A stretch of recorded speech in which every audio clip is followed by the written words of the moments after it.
말씀드린 바와 같이 이제 9월이 시작되었습니다. 이제는 날씨도 급격하게 낮아져서 아침 저녁으로는 이제는 두터운 이불을 덮어야 될 그런 시절이 되었습니다. 이 9월을 맞이하면서 저희가 큐티 묵상을 하게 되는데, 큐티 묵상하는 본문이 열왕기 하에서 로마서로 말씀이 바뀌게 됩니다. 아마 이미 우리 말씀을 통해서 로마서 말씀을 묵상하셨을 줄 믿습니다. 우리에게 주어진 이 모든 성경, 여기에 있는 66권의 모든 성경의 내용이 우리에게 정말 중요한 말씀입니다. 그러나 이 로마서는 복음을 분명하게 제시함에 있어서 매우 탁월한 성경 중에 둘째가라면 서러워할 그런 책입니다. 로마서를 읽고 묵상하다 보면 왜 우리가 예수 그리스도의 십자가의 은혜가 필요한가를 깊이 깨닫게 됩니다. 또한 우리 그리스도인들이 예수 그리스도로 말미암아 구원받은 하나님의 자녀라고 한다면 어떠한 삶을 살아야 하는지에 대해서도 아주 명확하게 우리에게 제시하고 있는 그러한 성경이 바로 로마서입니다. 마르틴 루터는 신약의 가장 중요한 성경으로 로마서를 들었습니다. 그러면서 복음이 가장 완전하게 표현된 성경이다, 이렇게 이야기를 했습니다. 아마 성경 중에서 가장 완전하게 복음을 설명한 책, 이 책은 로마서일 것이다, 이렇게 마르틴 루터는 말한 것입니다. 어떤 신학자는 말하기를 신약의 책들을 산으로 친다면 로마서가 최고봉이고 보석으로 친다면 다이아몬드와 같다, 이렇게 말하고 있습니다. 가장 높은 산에 해당되는 그러한 책, 보석 중에 가장 값어치 있는 것을 다이아몬드라고 친다면 아마 다이아몬드와 같은 것이 로마서다, 이렇게 말하고 있는 겁니다. 그래서 목사님들이 이 로마서 강해를 굉장히 하기를 원하는 책 중에 하나고, 그렇게 하기를 원한다는 것은 오늘날 교회에게 또 성도들에게 정말 필요한 메시지가 이 안에 포함되어 있다는 것을 또 반증하기도 합니다. 굉장히 많은 신학의 거장들이 로마서를 통해서 전환점을 경험했습니다. 성 어거스틴 아시죠? 아우구스티누스라고 부르기도 하죠. 어거스틴도 이 로마서를 통해서 거듭남을 경험했습니다. 마르틴 루터도 로마서를 읽다가 그가 이미 신부였지만 로마서를 읽으면서 복음을 깨닫고 또 종교개혁의 기술을 들었던 것을 알 수가 있습니다. 감리교의 창시자라고 불려진 존 웨슬리도 로마서를 통해서 거듭남을 경험했습니다. 스위스의 굉장히 유명한 개신교 신학자 중에 한 사람인 칼 바르트도 로마서를 묵상하는 가운데 삶의 전환점을 맞이하기도 했습니다. 그만큼 로마서는 신약의 여러 성경 중에서도 매우 중요한 위치를 차지한다고 해도 과언이 아닙니다. 물론 다른 성경이 그렇지 못하다라는 말씀은 아닙니다. 어떤 사람은 요한복음을 읽다가 거듭나기도 하고, 어떤 사람은 갈라디아서를 읽다가, 어떤 사람은 사도행전을 읽다가, 여러 성경책이 우리에게 주시는 구원의 메시지가 있습니다만, 유독 아주 신학적으로 이 복음에 대해서 잘 설명하고 있는 책이 있다고 한다면 단연 로마서를 꼽지 않을 수가 없는 그런 책입니다. 그만큼 로마서는 굉장히 중요한 책입니다. 로마서의 주제는 무엇이냐? 저희가 이제 어제부터 로마서를 계속 묵상하게 될 겁니다. 계속 묵상하게 될 거고 아마 다음 달까지 로마서를 묵상하게 될 텐데, 이 로마서의 주제는 단연 복음이라고 말할 수가 있습니다. 로마서에서 무엇을 우리에게 말씀하고 있는가? 바로 복음에 대해서 아주 명확하게 우리에게 보여주고 있다는 겁니다. 로마서는 사도 바울이 로마에 있는 교회 성도들에게 쓴 편지 형태의 성경인데 하나님의 복음에 대해서 정확하게 설명해 주고 있습니다. 그렇기 때문에 복음이라는 것을 이해하는 데 있어서 로마서만큼 분명하게 설명하는 성경도 아마 드물지 않을까라는 생각이 듭니다. 이 로마서가 쓰여졌을 당시에 유대인들에게는 두 가지 의식이 팽배했습니다. 그 하나는 하나님의 선택된 백성이 이스라엘이 하나님의 언약에 의해서 구원받을 수 있다는 겁니다. 하나님께서 이미 약속한 백성, 선택한 백성, 바로 이스라엘이 언약 백성이라는 겁니다. 우리가 언약된 백성이기 때문에, 약속된 백성이기 때문에 우리는 구원받은 하나님의 자녀라는 생각이 그들 가운데 있었다라는 겁니다. 그렇기 때문에 이방인들은 구원에 이르기가 어렵고 이스라엘 백성들만 언약 백성이라는 생각이 가득 차 있었습니다. 그런가 하면 또 다른 하나의 의식이 있다면 그것은 뭐냐면, 그런 하나님의 백성이 되는 것은 이스라엘 백성으로 태어나야 되지만 하나님께서 주신 율법을 지키는 것으로 하나님의 백성으로 계속 유지된다라는 생각입니다. 그렇기 때문에 혹시 이방인이라도 하나님의 백성이 되려고 한다면 율법을 지켜야 하는데, 그러한 율법에 대한 표면적 행위는 할례, 안식일, 음식, 규례 이런 것들을 통해서 이스라엘 백성의 거룩한 자녀로서의 삶을 유지할 수 있다, 이렇게 믿는 것입니다. 할례를 받는 것으로 하나님의 자녀가 되고, 안식일을 지켜야 되고, 하나님이 허락하신 거룩한 음식만 먹어야 된다는 것입니다. 그래야 하나님의 백성이 될 수 있다라고 하는 것입니다. 그 당시 유대인들이 갖고 있었던 이 의식이 두 가지입니다. 뭐라고요? 첫 번째, 언약 백성. 우리는 하나님의 언약 백성이라는, 하나님이 선택한 백성이라는, 약속한 백성이라는 것과, 두 번째, 그것을 위해서 우리가 율법을 끊임없이 지켜 행해야 된다라고 하는 의식이라는 것입니다.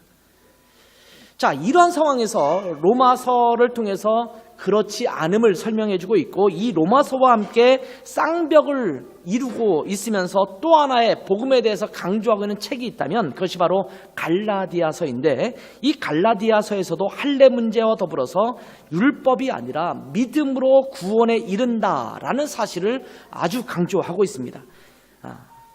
로마서도 율법이 아니라 믿음에 의해서 구원에 이른다라는 것을 강조하고 있는데, 이것을 흔히 이신득의 또는 이신칭의라고 말합니다. 믿음으로써 의롭게 된다, 이로움을 얻는다라는 것이고, 이신칭의는 믿음으로써 의롭게 칭함을 받는다라는 뜻을 갖고 있습니다. 믿음으로 의를 얻는 것입니다. 즉 선민 이스라엘, 유대인과 이방인을 구별짓는 할례, 안식일, 음식 등의 표지를 지키지 않는다고 하더라도 예수 그리스도를 구세주와 주님으로 믿으면 구원을 받아서 하나님의 백성이 된다라는 것을 강조하고 있는 것입니다. 이것이 로마서의 핵심 사상입니다. 우리가 교회에 오면 복음이라는 단어를 많이 듣게 됩니다. 그만큼 복음이라는 것은 그리스도인들에게 필수적인 요소입니다. 복음 없이는 교회가 있을 수 없습니다. 복음 없이는 그리스도인이 될 수 없습니다. 복음이 없는 교회는 이미 교회가 아닙니다. 교회라는 형태를 가지고 모인다 하더라도 그 안에서 복음이 사라졌다면 더 이상 그것은 교회가 아니라는 말씀입니다. 복음 없이 교회를 다니는 사람들, 영어로 표현한다면 처치고어라는 말 써요. 교회에 가는 사람들이죠. 복음 없이 교회를 다니는 사람들은 그리스도인이라고 부를 수가 없습니다. 어쩌면 교인, 처치 멤버, 사실은 명확하게는 처치 멤버, 교인이라고 불린다 하더라도 그 사람은 복음이 있어야지 그렇게 불릴 수 있는 것임에도 불구하고 굳이 나눈다면 처치 멤버는 될 수 있을지 몰라요. 등록서를 쓰고 의식을 통해서 내가 교인이 되겠다라고 말하면 그렇게 될 수 있습니다만, 복음이 없다면 진정한 그리스도인은 될 수 없습니다. 그래서 사도 바울은 로마에 있는 교회 성도들에게 복음을 구체적으로 설명할 필요를 갖게 되었습니다. 그 당시에 로마에는 유대인들이 상당수 살고 있었고 유대인 그리스도인들도 들어가서 살고 있었습니다. 그리고 이방인이면서 예수님을 믿고 구원을 받은 그리스도인들도 로마에는 꽤 있었던 그런 시절이었습니다. 그런데 이들은 복음을 듣고 구원을 받았지만 복음에 대해서 구체적으로 체계적으로 배운 적이 없었습니다. 그 누구도 복음을 체계적으로 가르쳐 준 적이 없기 때문입니다. 복음을 듣고 예수님을 영접했습니다. 구원받았습니다. 그리고 로마에 들어가서 살기 시작했습니다. 그런데 그 복음이 도대체 무엇인가를 구체적으로 체계적으로 가르쳐준 사람이 없으니까 예수 믿는 거듭난 그리스도인으로 살고 있기는 하는데 어떻게 그리스도인으로 살아가야 되는지를 알지 못했다라는 겁니다. 그 복음의 깊이를 깨닫지 못하고 살아가고 있었다라는 겁니다. 그래서 유대인들이 그동안 믿어왔던 신앙의 방식과 얼버무려서 복음이 이상하게 변질될 수 있는 위험이 있었습니다. 이것은 사실은 로마에서만의 문제는 아닙니다. 갈라디아라든지 에베소라든지 빌립보라든지 어느 지역에서나 있었던 또 일어날 수 있는 그런 상황이기도 했습니다. 율법의 행위와 복음이 대충 얼버무려져서 복음의 본질 자체를 흐려버리는 일이 생길 우려가 있었던 것입니다. 그래서 사도 바울은 로마에 있는 그리스도인들에게 복음에 대해서 구체적이고 체계적으로 설명할 필요가 있었던 것입니다. 아마 요즘도 충분히 그럴 수 있다라고 여겨집니다. 아니, 충분히 그런 상황이 지금 현재 벌어지고 있다라고 저는 느껴집니다. 원래 예수 그리스도의 복음을 통해서 구원받고 하나님의 자녀가 되었는데 그 복음은 어느새 구석으로 밀려가고 다른 신앙 행습들이 복음의 자리에 차지하고 말았습니다. 그래서 교회의 전통이 더 중요하게 여겨졌습니다. 복음의 본질과는 전혀 관계없는 전통, 이것이 더 우선시 여기게 되었습니다. 교회의 조직과 직분이 더 중요하게 여겨지고 교회의 시스템과 운영, 교회의 프로그램과 또한 사회적 직분, 명분 이런 것들이 더 중요하게 여겨지기 시작했습니다. 그래서 교회가 자꾸 교회의 본질과는 멀어져 가고 있다는 겁니다. 겉으로 볼 때는 아주 세련되어져 가고 있는 것 같고 체계적으로 되어져 가고 있는 것 같지만 복음의 순수한 본질은 퇴색되어 가고 말았다는 겁니다. 초대교회 때는 복음이 분명하게 살아있었습니다. 아마 그들의 교회의 모습은 지금의 교회의 모습과 비교해 본다면 상당히 단순하고 상당히 거칠고 상당히 야생적이었을 것이라는 생각이 들어요. 오늘날처럼 우아하게 새가족 부가 있거나 아니면 이 미디어 팀을 통해서 모든 시스템이 잘 운영되거나 그런 것은 전혀 존재하지 않았을 겁니다. 그럼에도 불구하고 그때는 교회로서의 생명력이 분명하게 살아있었을 겁니다. 지금은 굉장히 우아하고 굉장히 세련되어 있고 굉장히 멋진 성가대와 앙상블과 찬양팀과 잘 짜여진 콘티와 이런 것을 통해서 예배가 아름답게 드려지고 있지만 어쩌면 초대교회에 정말 그토록 생명력 있게 살아있었던 그것은 어느덧 사라져버리고 그 우아함만 남아있는지는 모르겠습니다. 그래서 자꾸 교회가 그 생명력을 잃어가기 시작했던 것이 아닌가라는 생각을 하게 됩니다. 그래서 오늘의 교회들이 로마서를 다시 읽어야 합니다. 로마서의 메시지를 다시 들어야 합니다. 복음을 다시 들어야 합니다. 복음으로 다시 돌아가야 합니다. 그러한 시점에 로마서를 살펴본다는 것은 아주 시적절하다라는 생각을 하게 됩니다. 여러분, 이제 9월과 10월 로마서를 묵상할 때 깊이 한번 묵상해 보세요. 내가 그리스도인으로서 어떤 삶을 살아야 하는가, 내가 복음 안에서 거듭났다라는 것이, 그리스도인 됐다라는 것이 어떤 의미를 갖고 있는가, 내가 정말 죄에 대해서 단절된 삶으로 그리스도인으로서 살아가고 있는가, 이것을 깊이 살펴보는 시간이 되기를 바랍니다. 이제 로마서를 큐티 본문으로 묵상하게 되는데 이러한 관점에서 로마서를 묵상하면서 자칫 흐릿해지기 쉬운 복음에 대해서 다시 한번 명확하게 확인해 볼 수 있는 그런 시간들이 되기를 바랍니다.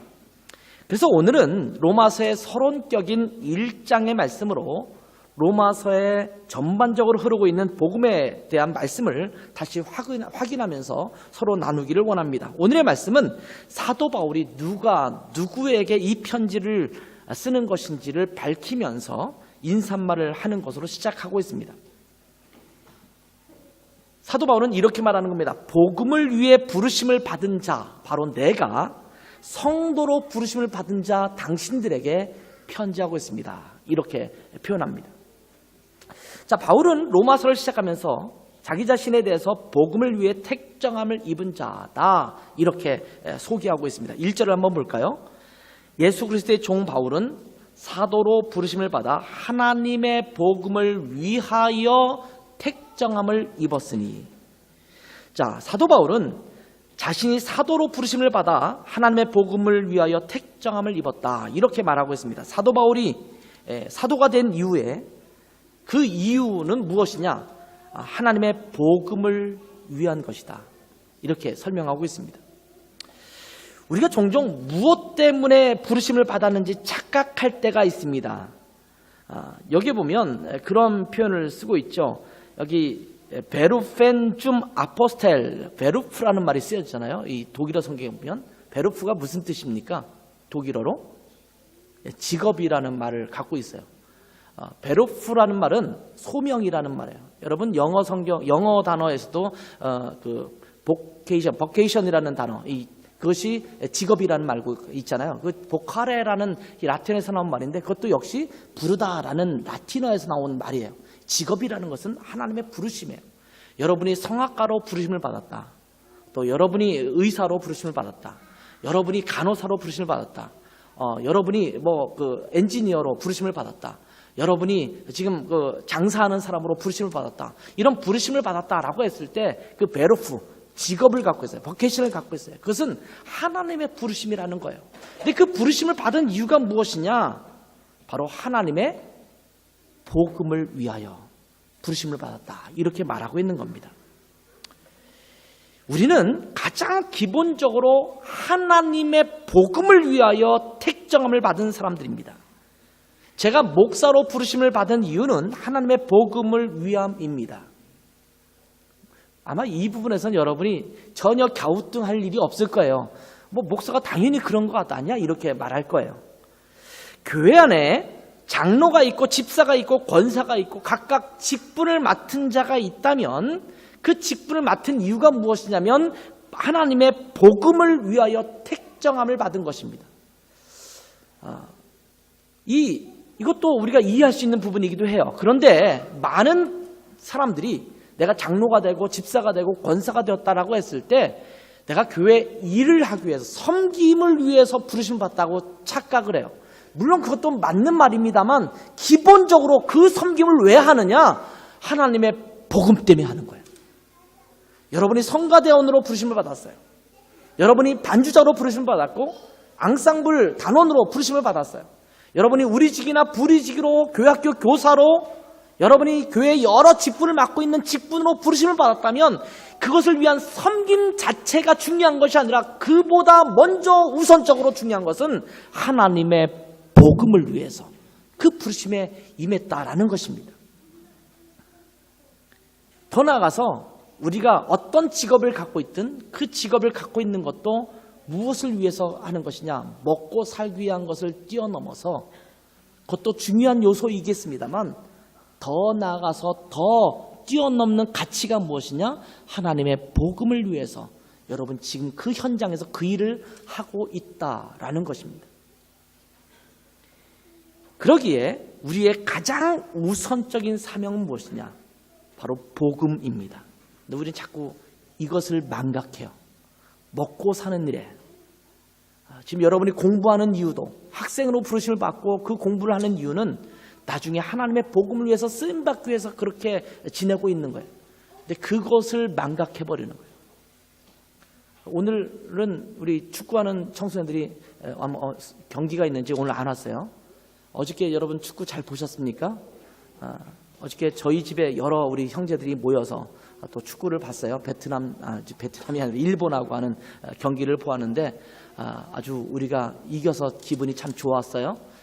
그 선수들을 쫙 보면서 그들은 또 예수님 믿는 또 친구들도 있잖아요. 그런 친구들 보면서 그들이 저 축구를 통해서 자기의 몸값도 올리고 물론 어제의 경기에서는 군대 면제라고 하는 굉장히 걸칙한 주제가 거기에 걸려 있긴 합니다만 그것을 위해서 열심히 뛰었습니다만 그들의 최종적인 목적은 무엇이겠는가? 사실은 변하지 않는 것이 바로 복음 아니겠어요? 이영표 선수가 지금도 그 복음을 위해서 열심히 여기저기 다니면서 복음 전하고 또 간증하고 있지 않습니까? 얼마 전에 유럽코스타에도 이훈재 선수가 와서 함께 간증도 하고 이렇게 나누었는데 이훈재 선수에게도 제가 했던 얘기가 있어요. 당신은 계속 복음을 위해서 그때는 거듭난 지 그렇게 얼마 되지 않았던 때인데 복음을 위해서 쓰임받았으면 좋겠다. 이런 얘기를 했던 기억이 나요. 그런 복음으로 그들이 쓰임받을 수 있어야 되지 않겠어요? 여러분이 어떤 직업을 갖고 있든지 그것이 복음을 위해서 사용되는 그것이 되었으면 좋겠습니다. 그렇다면 내가 복음으로 거듭났고 복음을 위해서 부르심을 받았다면 그러면 그 복음은 무엇일까요? 이 복음에 대해서 2절부터 상세히 소개하고 있습니다. 2절부터 4절의 말씀을 한번 보세요. 이 복음은 하나님이 선지자들 통하여 그의 아들에 관하여 성경에 미리 약속하신 것이라. 그의 아들에 관하여 말하면 육신으로는 다윗의 혈통에서 나셨고 성결의 영으로는 죽은 자들 가운데서 부활하사 능력으로 하나님의 아들로 선포되셨으니 곧 우리 주 예수 그리스도시니라. 여러 말씀이 있습니다만 복음은 선지자 때부터 예언되었고 다윗의 아들로 태어났고 쭉 여러 가지 얘기를 이야기하면서 바로 이 복음은 예수 그리스도다 이렇게 얘기하고 있어요. 복음은 예수 그리스도십니다. 구약의 예언자들을 통해서 예언되었고 결국 선지자들의 약속대로 다윗의 혈통에서 나시고 또 죽으시고 다시 부활하셔서 하나님의 아들로 선포되신 예수 그리스도가 바로 복음이다 이렇게 설명하고 있는 겁니다. 물론 이 부분에 대해서 바울은 로마서를 통해서 보다 더 구체적으로 계속해서 설명해 나가고 있습니다. 복음은 예수 그리스도십니다. 예수 그리스도 없이 복음이 있을 수 없습니다. 우리가 지은 죄로 말미암아 죽게 되었습니다만 예수님께서 인간의 몸을 입으시고 이 땅에 오셨고 십자가에서 죽으셔서 우리의 죄의 대가를 치르셨고 부활하셔서 누구든지 이 예수 그리스도를 구세주와 주님으로 받아들이는 자에게는 영원한 생명을 주셨다라는 것이 바로 복음의 내용입니다. 이 복음을 받아들인 자가 바로 또한 성도인데 로마에 있는 그리스도인들이 바로 이 복음을 받아들인 성도라는 겁니다. 복음을 위해서 택정받은 사도로 부르심받은 나 바울이 이 복음을 받아들여 하나님의 자녀가 된 성도가 된 너희들에게 편지한다 이렇게 말하는 거예요. 복음 안에서 서로 교통하고 있는 겁니다. 그래서 6절과 7절에 보면 너희도 그들 중에서 예수 그리스도의 것으로 부르심을 받은 자니라. 로마에서 하나님의 사랑하심을 받고 성도로 부르심을 받은 모든 자에게 하나님 우리 아버지와 주 예수 그리스도로부터 은혜와 평강이 있기를 원하노라 이렇게 말씀하고 있습니다. 여러분들은 성도입니다. 하일리겐 성도, 성자, 세인츠. 예수 그리스도의 것으로 부르심을 받았다 이렇게 말합니다. 여러분의 소유권은 바뀌었습니다. 예수님의 것이 되었습니다. 하나님의 사랑하심을 받고 성도로 부르심을 받은 자들입니다. 이러한 자들이 바로 그리스도인들이고 바로 저와 여러분들입니다.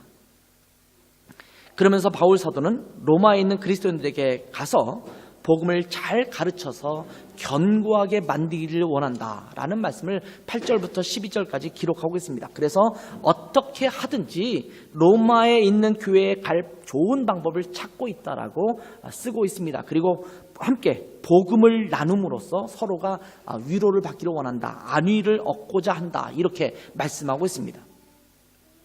자, 이렇게 바울은 로마 교회에 가고 싶었습니다. 왜 그러냐면 이 로마 교회에 가고 싶은 간절한 마음의 그 한쪽 구석에 바울의 마음은 무엇이냐면 복음의 빚진 자의 심정입니다. 복음의 빚진 자의 심정.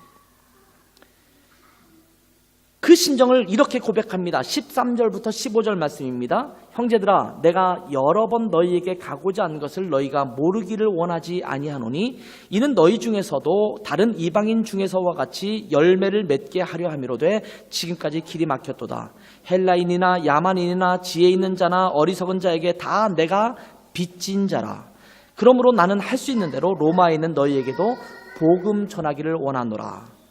자, 여기 보면 헬라인이나 야만인이나 지혜 있는 자나 어리석은 자에게 다 내가 빚진 자다 이렇게 소개하고 있습니다. 이것이 바울 사도의 심정이었습니다. 빚진 자의 심정. 혹시 여러분 빚 져보았습니까? 저는 빚을 져봐서 잘 알아요. 빚을 진 자의 심정이 어떤 건지 압니다. 빚을 진 자의 심정은 빚을 갚고자 하는 마음을 갖고 있어요. 혹시 빚을 지었는데 이 빚 평생 안 갚고 나는 이렇게 살아야겠다라고 하는 마음을 갖고 있는 사람 있을까요? 빨리 이 빚으로부터 벗어나고 싶은 것이 빚진 자의 심정이에요. 누구에게 돈을 빌렸어요. 그것이 100유로든 50유로든 상관없어요. 빚을 졌으면 그것을 어떤 마음을 갖고 있는 것이 정상적인 마음이냐면 빨리 이것을 갚아버려야겠다 이런 마음을 갖고 있는 것이 정상적인 마음이에요. 근데 그렇지 않은 사람도 가끔씩 있어요. 배째라 이런 마음을 가지고 있는 BJR 신드롬을 갖고 있는 사람이죠. 배째라 신드롬. 경제학 용어라는 거 아세요? 실제로 경제학 용어에 BJR 신드롬이라는 단어가 있어요. 배째라 신드롬이에요. 이게 우리나라에서만 나오는 게 아니라 외국에서도 사용되는 용어예요. 신기하죠? 한국 IMF 때 나온 그 용어라고 해요. 배째라 신드롬. 그런 사람도 있어요. 빚을 졌는데 갚을 마음이 전혀 없어요. 뭐 나 배째든지 말든지 뭐 난 상관없어. 이렇게 하는 마음을 갖고 있는 사람도 있을 수 있어요. 될 대로 되라 하라는 마음을 가지고 무디어진 사람도 있을지도 몰라요. 그러나 빚진 자는 원래 늘 그 빚 때문에 마음이 무겁습니다. 늘 그 빚이 짐이 됩니다. 그래서 그 짐을 내려놓기를 원합니다. 뭔가를 구입을 하잖아요. 구입을 해서 갚아간다고 한다면 그 빚을 갚아가는 것도 짐이잖아요. 저 피아노가 딱 있습니다. 저 피아노가 저는 이 빚져서 샀거든요. 저희가 우리 가족이 피아노를 교회에다 헌물하겠다라고 생각하고 저거 2만 유로가 넘는 거잖아요. 저것을 구입을 했어요. 우리 하람이가 갖고 있던 피아노도 괜찮은 피아노인데 그것을 팔고 그것을 한 1만 유로 정도 주고 나머지를 빚을 져서 샀어요. 그래서 교회에다 헌물을 했어요. 아직도 빚이 안 갚아졌어요. 아마 올해면 다 갚아질 것 같아요. 300몇 유로씩 매달 나가요. 그러면서 어떤 마음이 드냐면 야 이제 올해가 지나면 이 피아노는 완전히 하나님께 드려진 것이 되겠구나. 아직까지는 다 안 갚았잖아요. 매달 갚아가는 금액이 있으면서 이것에 대한 짐이 있는 거예요. 아 이게 하나 떨어져 나가면 조금 여유가 생기겠구나. 이런 짐들이 생기잖아요. 우리 교회 건물을 이렇게 번듯하게 지내고 있지만 매달 갚아가는 빚이 있잖아요. 우리 폭스방크가 우리를 힘들게 하지는 않지만 그러나 무거운 짐이 되고는 있잖아요. 매달 갚아가야 돼요. 이 갚아가는 것이 다 끝나면 이제 한 25년 남았나요? 이 정도 다 갚아가면 그때는 이제 완전히 우리 교회당이 될 거예요. 이게 빚이잖아요. 언젠가 돈이 생기면 한꺼번에 확 갚아가는 게 참 좋겠다는 마음이 들어요. 그게 빚진 자의 마음이잖아요. 그렇지 않아요? 혹시 여러분 중에서 무슨 그렇게 갚아요? 평생 갚아가지 이런 마음이 있겠습니까? 아마 누구나 빚진 자는 빚을 내려놓기를 원해요. 근데 바울 사도가 말하기를 모든 사람에게 나는 빚진 자의 마음을 갖고 있다. 이렇게 말하고 있는 거예요. 그래서 로마에 있는 성도들에게 가서 그 복음의 진수를, 복음의 기쁨을 더 전하고 싶다. 이렇게 말하고 있는 거예요. 이게 빚진 자의 마음이에요. 혜선자매가 오늘로 마지막 예배를 드리고 우간다를 간다고 그래요. 빚진 자의 마음으로 가는 거죠. 생각 안 해봤어요? 어딘가 가서 봉사를 해요. 그들을 섬겨요. 사실은 그것의 기본적인 마음은 빚진 자의 마음이어야 돼요. 옛날에 제가 중고등 학생들을 가르칠 때 청소년부죠. 교회에서 청소년부를 가르칠 때 어려운 친구들은 저희가 도와주는 일들도 해요.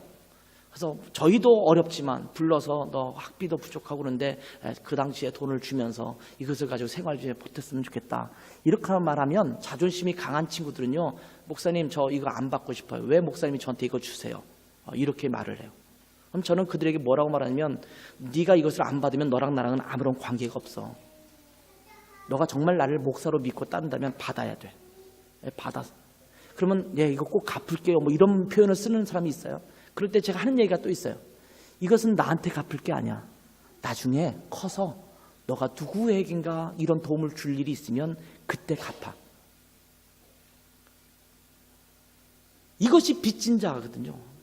저도 그렇게 할 수 있는 이유 중에 하나는 누군가의 도움을 가지고 저는 살아갔어요. 계속 그렇게 살아가요. 그러면 저에게 주어진 것을 통해서 누구인가 또 주는 거예요. 이것은 또 빚을 갚는 것이기도 해요. 이것이 바울 사도의 심정이에요. 내가 예수 그리스도로 말미암아 거듭났어요. 그 은혜를 받았어요. 그런데 이것이 내게 빚진 자가 되는 거예요. 하나님 앞에 빚졌지만 그 빚은 모든 사람에게 갚으라고 하나님께서 내게 사도로 부르심을 주셨기 때문에 내가 모든 사람을 향해서 빚진 자의 마음을 갖고 너희에게 가기를 원한다. 이렇게 말하는 거예요. 로마에 있는 너희에게도 내가 빚진 자의 마음을 가지고 꼭 가서 갚기를 원한다. 이렇게 말하는 거예요. 로마에 있는 성도들이 복음을 몰라서가 아닙니다. 가만히 성경을 읽다 보면요, 그들은 이미 복음을 듣고 그리스도인이 된 사람들입니다. 그렇잖아요. 너희는 성도로 부르심을 받은 자들이다, 이렇게 말하잖아요. 그런데 너희에게 가서 복음을 전하겠다라고 말하는 거예요. 바울 사도는 그리스도인이 된 로마 성도들을 향해서 내가 로마에 가고 싶어서 안달이 났다, 여러 번 가고 싶었지만 가지 못해서 안타깝다라고 토로하고 있는 것입니다. 그러면서 할 수 있는 대로 로마에 있는 너희에게도 가서 복음을 전하기 원한다, 이렇게 말하고 있는 거예요. 로마의 그리스도인들은 복음을 듣고 예수 그리스도를 구세주와 주님으로 영접한 자들입니다. 거듭난 하나님의 백성들입니다. 그런데 그들은 복음의 입구에만 들어섰지 복음의 깊은 맛을 누리지 못하고 있습니다. 복음이 뭔지 구체적으로 알려주는 사람이 아직 없었기 때문에 거듭나기만 했지 복음 안에서 살아가는 삶이 무엇인지 잘 알지 못했기 때문에 나름대로의 신앙생활을 해갑니다. 제가 말했던 나름대로의 신앙생활이라는 말에서 이 나름대로라는 단어가 문제입니다.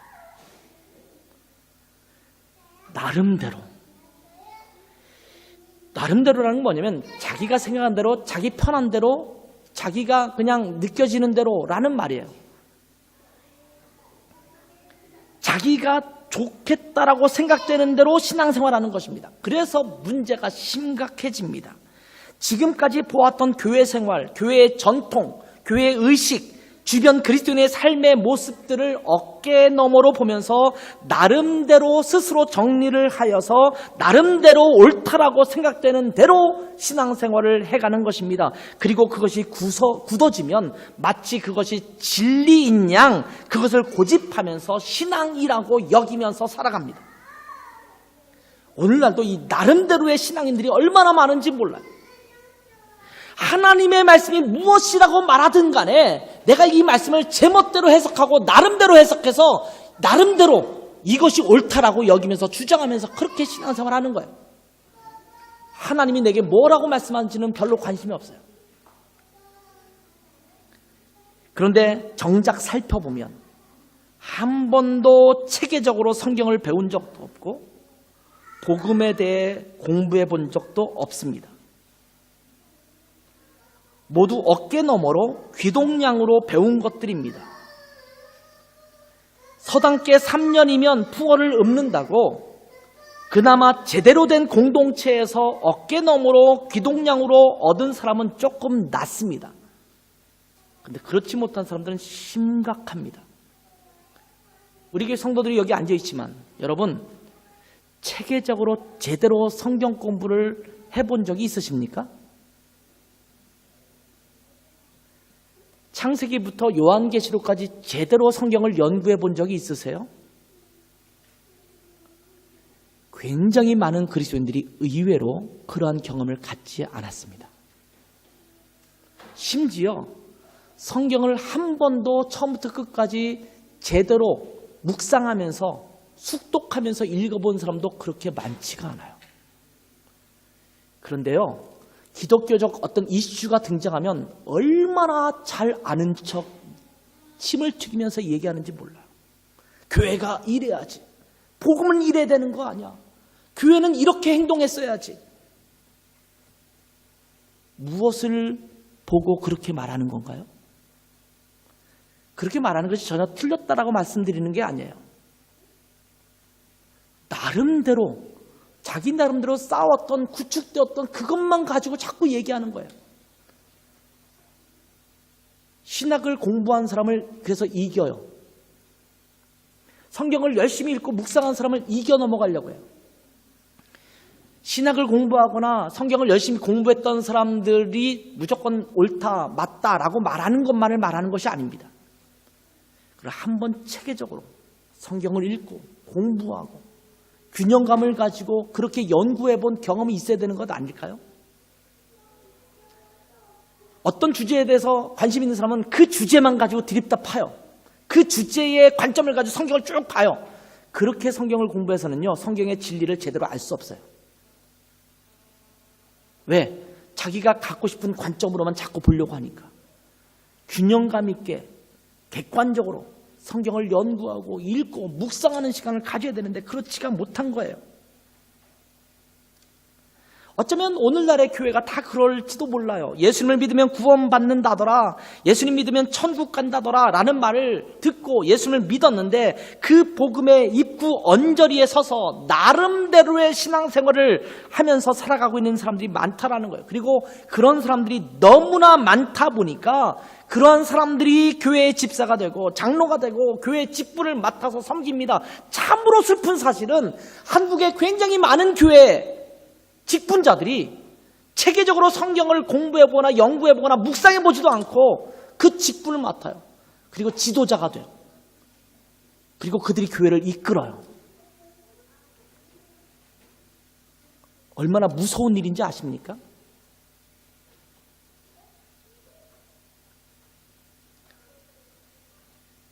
그래서 교회가 복음을 어디엔가 내팽겨치고 나름대로의 교회의 모습을 만들어가요. 그래서 복음적 교회와는 좀 거리가 있는 변태적인 교회들이 많아지고 있는 겁니다. 정태, 제대로 된 모습을 갖춘 것을 정태라고 말하거든요. 그래서 변질된 모습이 변태예요. 변태적인 모습을 갖고 있는 거예요. 바울은 로마 교회가 그렇게 될까 봐 걱정이 되었습니다. 그래서 하루빨리 로마 교회에 가서 복음을 전하고 싶었습니다. 그것이 바울에게 큰 마음의 짐이 되었습니다. 빚진 자의 마음이 된 것입니다. 그만큼 간절했던 것입니다. 이제 우리 교회가 복음을 다시 들어야만 합니다. 그리고 복음 위에 바로 서야 합니다. 나름대로의 교회가 아니라 복음 위에 온전히 선 교회가 되어야 합니다. 주님은 그것을 우리 교회가 알기를 원하는 거예요. 수많은 교회 중에 우리 드레슨 한인교회, 저는 우리 드레슨 한인교회가 나름대로의 교회가 아니라 하나님의 말씀에 기초를 둔 복음 위에 굳게 선 정태적인 그런 교회로 서기를 원합니다. 근데 이 복음에는 능력이 있습니다. 이렇게 복음을 전하고 싶은 강력한 마음이 있었던 바울은 16절과 17절에 이런 말씀을 합니다. 내가 복음을 부끄러워하지 아니하노니 이 복음은 모든 믿는 자에게 구원을 주시는 하나님의 능력이 됨이라. 먼저는 유대인에게요 그리고 헬라인에게로다. 복음에는 하나님의 의가 나타나서 믿음으로 믿음에 이르게 하나니 기록된 바 오직 의인은 믿음으로 말미암아 살리라 함과 같으니라. 바울이 이렇게 복음을 전하고 싶은 이유에 대해서 이렇게 설명합니다. 나는 복음을 부끄러워하지 않는다.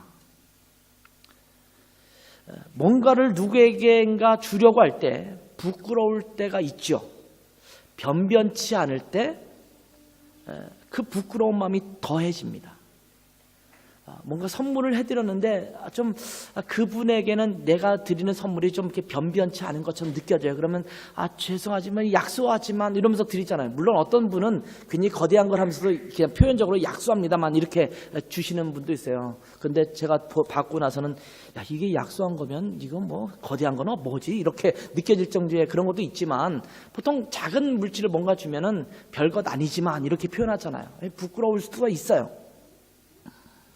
그런데 값어치 있는 것을 줄 때는 당당하지 않아요? 혹시 말로는 약속하지만 이렇게 표현할 수 있을지만 마음에는 당당하잖아요. 자기 와이프에게 뭐 명품 브랜드 중에 뭐 하나 고가의 신상을 하나 선물한다 할 때 내가 이거밖에 못 줘서 이런 사람이 있을까요? 당당하게 여보 선물이야 하면서 딱 이렇게 안겨주지 않겠어요? 바울은 복음을 전하기 원한다라고 말하면서 이렇게 말합니다. 나는 이 복음을 부끄러워하지 않는다. 왜냐하면 복음은 구원을 주시는 하나님의 능력이 있기 때문이다. 이렇게 말하는 거예요. 매주 토요일마다 우리가 길거리에서 찬양 전도를 하는데 그것을 부끄러워할 필요가 없어요. 우리가 길거리에서 왜 우리가 노래를 부르면서 이거 이렇게 꼭 해야 되나 이런 마음을 가질 수 있잖아요. 저는 당당해요. 왜냐하면 우리가 주는 것이 귀한 것이기 때문이에요. 그들이 그 값어치를 몰라서 그러는 것이지 귀한 것을 전하고 있는 거예요. 우리가 복음을 전하면서 때로 정말 미안해하면서 전할 때가 있어요. 죄송하지만 제가 복음을 전하고 싶은데 그래도 될까요? 물론 상대방이 거부감 없이 복음을 받아들여서 구원을 받도록 하기 위해서 예의를 갖추고 상대방의 마음을 열기 위해서 자기 자신을 낮추는 태도는 필요합니다. 그 태도는 필요하지만 그러나 마치 매우 하찮은 것을 전해주는 것처럼 해서는 안 된다라는 것입니다. 복음을 전하는 것은 매우 고귀한 것, 매우 소중한 것, 엄청난 값어치가 있는 것, 다른 그 무엇과는 비교할 수 없는 그것을 주는 것입니다. 그것은 바로 상대방에게 생명을 주는 것입니다. 구원을 주는 것입니다. 저는 독일에서는 별로 병원을 잘 안 가는 편이에요. 가봤자 별로 이렇게 도움이 될 때가 많지 않아서 제 스스로 판단을 내려요. 왜냐하면 감기 걸려서 요즘은 안 가요. 뻔한 답이잖아요. 그죠? 여러분도 아시죠? 차 많이 마시고 푹 쉬고 그 말 들으려 1시간씩 기다려서 진찰을 받을 필요가 없다라는 생각이 들어서 그냥 감기 걸렸다. 차 많이 마시고 쉬어야겠다. 한국처럼 이렇게 주사를 안 놔주잖아요.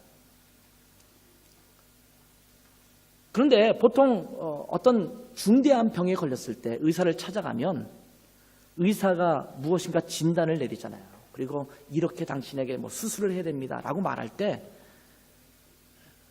죄송하지만 당신은 아무래도 이 수술을 받아야 될 것 같은데 이렇게 말하는 의사는 별로 못 본 것 같아요. 당신 반드시 수술을 받아야 됩니다. 수술 받지 않으면 당신 죽습니다. 이 치료 안 받으면 당신 큰일 납니다. 당당해요. 왜 당당할까요? 이렇게 주는 것이, 이 진찰해주고 판단해주는 것이, 진단해주는 것이 상대방에게 치유를 주는 것이고 생명을 주는 것이기 때문에요. 그래서 당당한 거예요. 당신 이렇게 안 하면 큰일 납니다. 근데 의사가 만약 겸손한 마음을 갖는다고 해서 당신 이렇게 하는 게 좋을 것 같은데 이러면 환자의 마음이 그 가격이 만약 비싸다 그러면 그 선뜻 그것을 할 수 있겠어요? 그렇게 말하면 오히려 상대방이 정말 그것이 필요하다 치면 그 생명을 선택하지 못하게 만드는 요소가 될 수도 있거든요. 당신 반드시 이 치료를 받아야 합니다. 이렇게 말해야 되는 것이 당당한 의사가 해야 될 얘기 아니에요? 당신 반드시 생명을 얻기 위해서는 예수 그리스도가 필요합니다. 이것이 복음입니다. 이렇게 말해야 되지 않겠어요? 구원을 주는 것, 생명을 주는 것. 그래서 바울 사도는 로마 교회에게 당당히 복음을 선포하는 것입니다. 이 복음에는 하나님의 의가 나타난다라고 말합니다. 믿음에서 믿음의 의로 이르게 한다라고 말합니다. 오직 의인은 믿음으로 말미암아 살 것이다라고 말합니다. 바로 이신득의, 이신칭의의 이야기입니다. 하나님은 의로우신 분입니다. 하나님의 의는 절대 손상될 수 없습니다. 하나님이라고 말했을 때 하나님은 100% 의로운 분이세요. 하나님께서 100% 의롭지 않고 99.9% 의롭다라고 하면 어쩌면 그분은 하나님이 아니에요. 하나님은 절대자세요. 100% 의로우신 분, 100% 거룩하신 분이에요. 이것이 무너지면 하나님의 속성 자체가 무너져 내리는 거예요. 하나님은 100% 의로우신 분일 수밖에 없어요. 그래서 의로우신 하나님의 백성이 되려면 그 백성조차도 100% 의로움을 갖고 있어야 합니다. 그런데 인간은 100% 의로울 수 없는 연약한 존재입니다. 이런 연약함의 모습을 알고 있는 하나님께서 믿음으로 의로움에 이를 수 있도록 우리 가운데 은혜를 주신 겁니다. 바로 예수 그리스도를 통해서 믿음으로 의에 이르게 하신 것입니다. 무엇인가를 통해서 무엇인가를 잘 지켜 행해서 의로워지는 것이 아니라 예수 그리스도를 통해서 의롭게 하신 것입니다. 이것이 바로 복음이에요. 의사가 진단을 하고 당신 이 수술을 안 받으면 죽습니다. 바른 진단을 내렸잖아요. 거기에 복음이 되려면 수술 공짜로 해드리겠습니다. 이러면 복음이죠. 수술을 하는데 한 1억 정도 듭니다. 이렇게 말하면 수술을 받고 싶어도 그 돈이 없는 사람은 복음이라고 말하기가 좀 어려워요. 나는 돈이 없어서 죽어야만 되는구나. 그런데 당신은 1억 이상의 이거는 어떻게 할 수 없는 천문학적인 돈이 드는 수술을 해야 되는데 이렇게 말하면서 이것은 당신에게 무료로 시술해 주겠습니다. 수술해 주겠습니다. 이렇게 말하면 엄청난 복음 아니겠어요? 하나님은 우리에게 100% 의를 요구하시면서 예수 그리스도를 믿기만 하면 그 의에 이를 수 있습니다. 이렇게 우리에게 말씀해 주시는 것입니다. 이것이 바로 복음입니다. 복음이 살아있는 교회는 하나님의 생명을 늘 풍성히 누리는 교회가 될 것입니다. 복음이 살아있는 그리스도인은 날마다 그리스도 안에서 풍족한 삶을 누리게 될 것입니다. 왜냐하면 복음에는 그러한 능력이 있기 때문입니다. 우리를 100% 의롭게 하고 100% 거룩하게 하시는 능력이 우리 가운데 있기 때문입니다. 그리스도인이면서 주눅들어 살아가지 않기를 바랍니다. 살아계신 하나님의 교회 안에서 생활하면서 주눅들어 살지 않기를 바랍니다. 어쩌면 세상은 교회를 향해서 그리스도인들을 향해서 손가락질 할지도 모릅니다. 물론 잘못된 것은 회개하고 반성하고 돌이켜야 합니다. 그러나 그럴 때마다 우리는 복음으로 다시 돌아가야 합니다. 우리가 뭔가 잘못 살고 있구나. 복음으로 돌아가야겠구나. 이렇게 해야겠죠. 그러나 세상을 향해서 우리는 당당해야 합니다. 왜냐하면 복음에는 그러한 능력이 있기 때문입니다. 그래서 우리는 그 복음 안에서 삶을 제대로 누려야 하고 세상을 향해서 제대로 된 복음을 외칠 수 있어야 합니다. 교회를 통해서 세상에 복음을 보여주어야 합니다. 저들이 살아가는 모습이 복음이구나. 이것을 보여줘야 돼요. 우리 그리스도인의 삶을 통해서 우리 안에 있는 복음의 능력을 보여줄 수 있어야 합니다. 이것이 우리에게 복음을 설명해 주고 있는 로마서의 주제입니다. 이제 여러분 아마 다음 달까지 로마서를 계속 묵상할 거예요. 매일 아침 이 로마서의 축복이 여러분 가운데 있기를 바랍니다. 복음의 능력을 깊이 깨닫고 그 안에 녹아져 들어가서 복음의 능력을 경험하는 삶을 살아가는 여러분 되시기 바랍니다. 복음 안에 있는 그리스도인은 어떠한 삶을 살아야 되는지를 깊이 깨닫고 그것을 풍족하게 누릴 수 있는 여러분 되시기 바랍니다.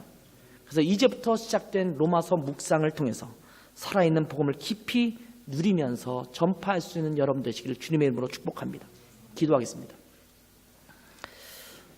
하나님 아버지, 우리에게 복음 주신 것을 감사합니다.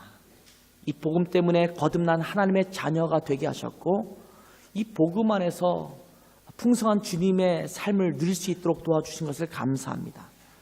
하나님, 이 풍성한 삶이 우리 가운데 깊이 누려지게 도와주시고 이제 저희가 매일 아침 큐티를 통해서 로마서를 묵상할 때 로마서에서 우리 가운데 제시하고 있는 복음 안에서의 삶을 제가 깊이 묵상하고 그렇게 살아갈 수 있는 풍성한 삶이 누려질 수 있도록 축복하여 주셔서 감사드리며 예수님의 이름으로 기도했습니다. 아멘.